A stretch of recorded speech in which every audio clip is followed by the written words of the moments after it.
m'appelle Sarah, j'ai 22 ans et cette année j'étais jeune déléguée Provox pour la campagne Jeunesse, Europe et EducPop. Je m'appelle Dimitri Champion et j'étais l'un des délégués jeunes Provox aux conférences européennes de la jeunesse.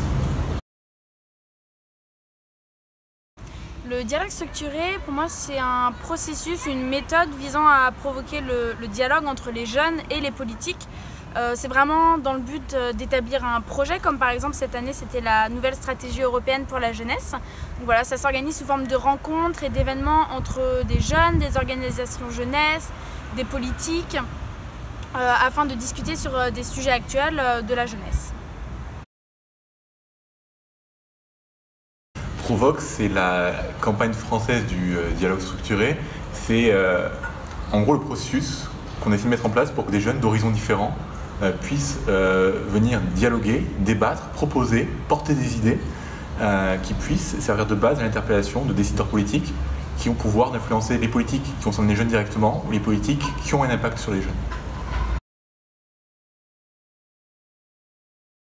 Alors pour cette campagne Europe Jeunesse et EducPop, on était deux jeunes délégués, donc Dimitri et moi. Et notre but c'était vraiment de porter la parole des jeunes Français aux conférences européennes de la jeunesse. Donc il y en avait 3, une au début, une au milieu et une à la fin. On a vraiment écouté et recueilli tous les avis des 2500 jeunes qui ont participé à la consultation nationale, mais qui ont aussi participé aux événements de lancement et au milieu de la campagne. Et ensuite, on a fait en sorte que tous ces avis soient rapportés et pris en compte lors de la rédaction de la nouvelle stratégie européenne de la jeunesse.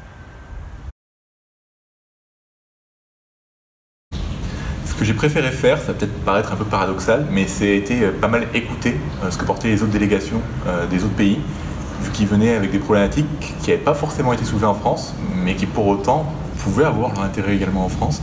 Et c'est ça qui était intéressant, c'était aussi d'apprendre de ce qui se faisait dans d'autres pays, tant en termes de politique jeune qu'en termes d'idées de la part des jeunes de ces pays-là. Lors de la campagne Provox, ce qui m'a marqué, c'était le deuxième événement Provox.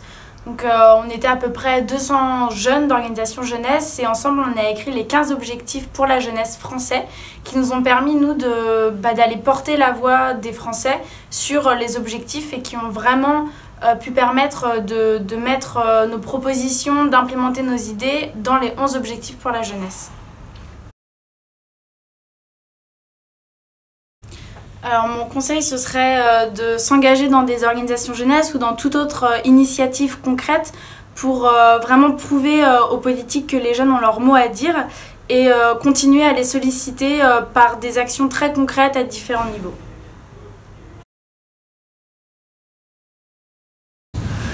Au niveau des politiques, ce que le dialogue structuré permet de faire évoluer, déjà je dirais les mentalités en fait.